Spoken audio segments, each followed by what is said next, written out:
इस फिल्म की कहानी दो सुपर ह्यूमन की है, जिसमें से एक ह्यूमन रेस को पूरी तरह से खत्म कर देना चाहता था, तो वहीं दूसरा उसे उसके मकसद में कामयाब होने से रोकना चाहता था। लेकिन दोनों में से कौन अपने मकसद में कामयाब हुआ, आइए जानते हैं।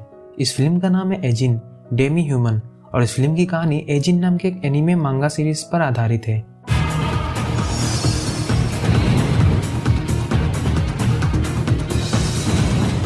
फिल्म की कहानी में हम नागाई नाम के एक स्टूडेंट को देखते हैं, जिसकी भाई की गाड़ी से टक्कर होने की वजह से मौत हो गई थी। पर हैरानी की बात यह है कि एक्सीडेंट के कुछ ही सेकंड बाद नागाई पूरी तरह से रिकवर हो चुका था, मानो उसकी ट्रक से टक्कर हुई ही ना हो। उसी वक्त एजिन रिसर्च सेंटर वाले उसे पकड़कर अपने लेबोरेटरी में ले जाते हैं, जहाँ पर एजिन के बारे में रिसर्च हो रहा था।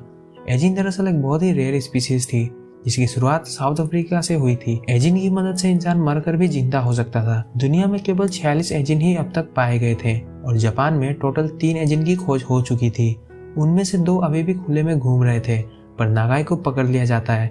जिस किसी के शरीर में एजिन पाया जाता है, उसे एजिन रिसर्च सेंटर वाले अपने यहाँ रिसर्च के लिए ले आते थे। पर असल में लेबोरेटरी के अंदर रिसर्च की जगह कुछ और ही चल रहा था। वहाँ के साइंटिस्ट एजिन को लगातार मारे जा रहे थे और उनके ऑर्गन्स को इलीगली बेच रहे थे, क्योंकि एजिन के पास ऑर्गन्स रिजेनरेट करने की एबिलिटी थी, इसलिए उसे कुछ नहीं होता। लैब में ये सब चल रहा होता है कि तभी 2 अनजान शख्स M416 लिए लैब में घुस आते हैं और लैब के सिक्योरिटी गार्ड्स पर ताबड़तोड़ फायरिंग करना चालू कर देते हैं। इधर लैब का CEO कोजी कंट्रोल रूम में अपने PA के साथ घुस जाता है, जो कि एक तरफ से बहुत ही सेफ था। दूसरी तरफ गार्ड्स और उस अनजान शख्स की लड़ाई जारी थी, जिसमें गार्ड्स जल्दी ही ढेर हो जाते हैं। एक गार्ड चालाकी से उस अनजान शख्स को बेहोशी वाले डार्ट मार देता है, पर इससे पहले कि वो अनजान आदमी बेहोश हो पाता, वो खुद को ही शूट कर लेता है। पर तुरंत वो मरकर दोबारा जिंदा हो जाता है। पता चलता है कि वो भी एक एजिन है और यहाँ इस लैब में नागाई को छुड़ाने आया था। रास्ता खाली होते ही वो अनजान आदमी नागाई के पास पहुंचता है और उसे आजाद कर देता है। उस अनजान आदमी का नाम साटो था और उसके साथी का ताकाहाशी। साटो को सबने CCTV कैमरा में देख लिया था, पर उस वक्त ताकाहाशी वहाँ नहीं था। इधर साटो नागाई को अपने बारे में बताते हुए कहता है कि मुझे भी 2 साल पहले रिसर्च के नाम पर यहाँ लाया गया था और मुझे बताने की जरूरत नहीं है कि मेरे साथ क्या क्या किया इन लोगों ने। अब समय आ गया है इन लोगों से अपना बदला लेने का।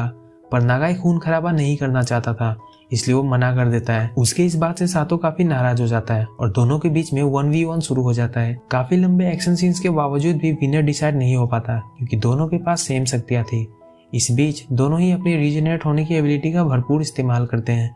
कुछ देर बाद दोनों के अंदर से एजिन घोस्ट बाहर आता है और उन दोनों में भी घातक फाइट होती है। पर जैसा कि आपको पता है, दोनों के पास सेम एबिलिटीज थी, इसलिए कोई भी किसी को मात नहीं दे पाता।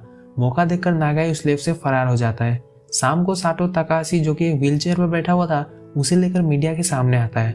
वो मीडिया को एजिन रिसर्च सेंटर में चल रहे इलीगल कामों के बारे में बताता है और साथ ही एक वीडियो भी दिखाता है जिसमें ताकाहाशी को कई बार मारा गया था। उस वीडियो के सामने आते ही मीडिया में बवाल मच जाता है, क्योंकि जापानीज गवर्नमेंट को भी एजिन रिसर्च सेंटर में चल रही ऑर्गन सेलिंग रैकेट के बारे में सब कुछ पता था। साटो रोते हुए जापानीज गवर्नमेंट से एजिन्स के लिए एक स्पेशल टेरिटरी की मांग करता है, पर उसके दिमाग में कोई और ही खिचड़ी पक रही थी। इधर हम नागाई को देखते हैं, जो कि अपनी ग्रैंडमा के पास छिपकर रह रहा था। दूसरी तरफ हम उसकी बहन एरिको को हॉस्पिटल में देखते हैं, जहां उसका इलाज चल रहा था। वही तनाका की PA इजुमी भी मौजूद थी।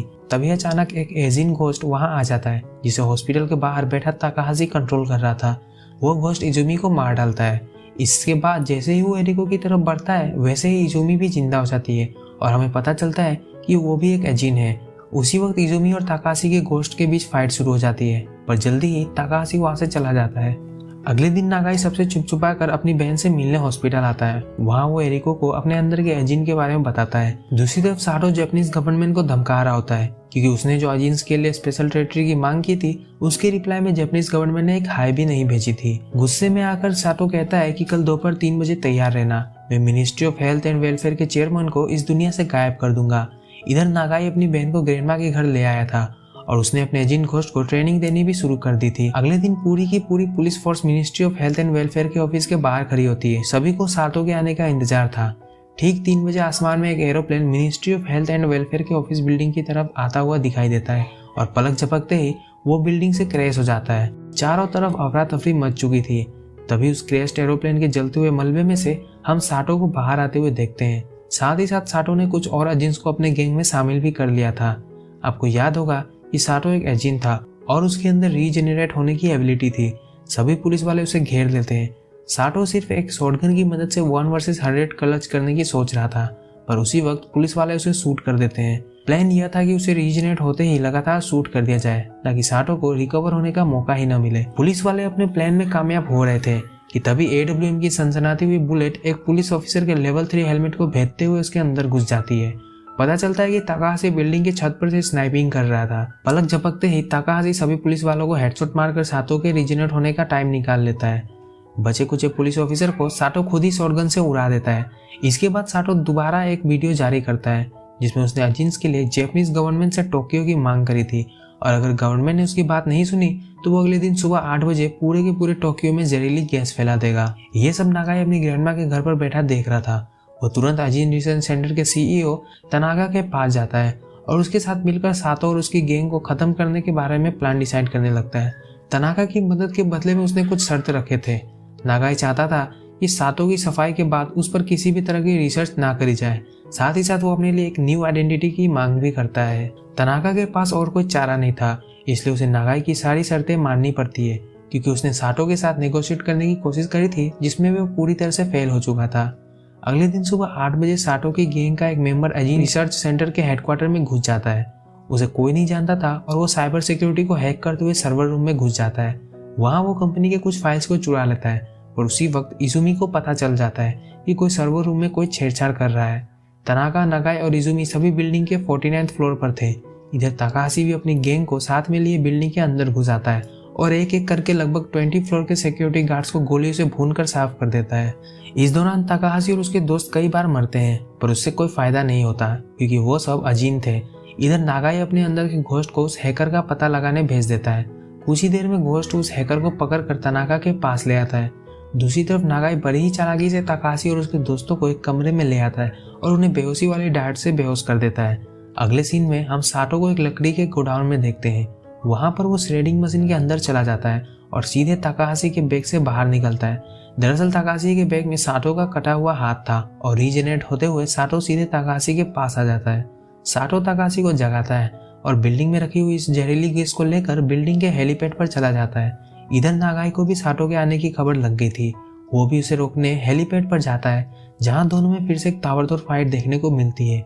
दूसरी तरफ इजुमी भी ताकाहाशी के साथ लड़ने में बिजी थी। तनाका भी इजुमी की फाइट में मदद करता है और इससे पहले कि ताकाहाशी खुद को रिजेनरेट कर पाता वो उसे बेहोशी वाली डांट मार देता है जिसकी वजह से ताकाहाशी खुद को रिजेनरेट नहीं कर पाता और चल बसता है। इधर साटो और नागाई के बीच फाइट जारी थी और जैसे तैसे करके साटो नागाई के ऊपर काबू पा लेता है। फाइट के दौरान नागाई का एक हाथ कट कर कोने में जा गिरता है। साटो नागाई को फिनिश करने ही वाला था कि तभी इलाइट सोल्जर्स छत के ऊपर से आ जाते हैं और इलेक्ट्रिक डार्ट मारकर साटो को अनकॉन्शियस कर देते हैं। इससे पहले कि साटो को संभलने का मौका मिलता, नागाई तुरंत उसे पकड़ लेता है और इलाइट सोल्जर्स उन दोनों पर नाइट्रोजन गैस की बौछार कर देते हैं। उस वजह से दोनों आइस में जम जाते हैं और सोल्जर्स दोनों को शूट करके मिट्टी की धूल में बदल देते हैं। सब कुछ अब सही हो चुका था तभी इजुमी तनाका से पूछती है कि नागाई को मारने की क्या जरूरत थी। तनाका कहता है कि नागाई ने खुद ही मुझसे ऐसा करने को कहा था। तभी हम नागाई के उस कटे हुए हाथ को देखते हैं जिसमें से नागाई वापस रिजेनरेट होकर वापस जिंदा हो जाता है और उस बिल्डिंग से भाग जाता है और इसी के साथ यह मूवी खत्म हो जाती है।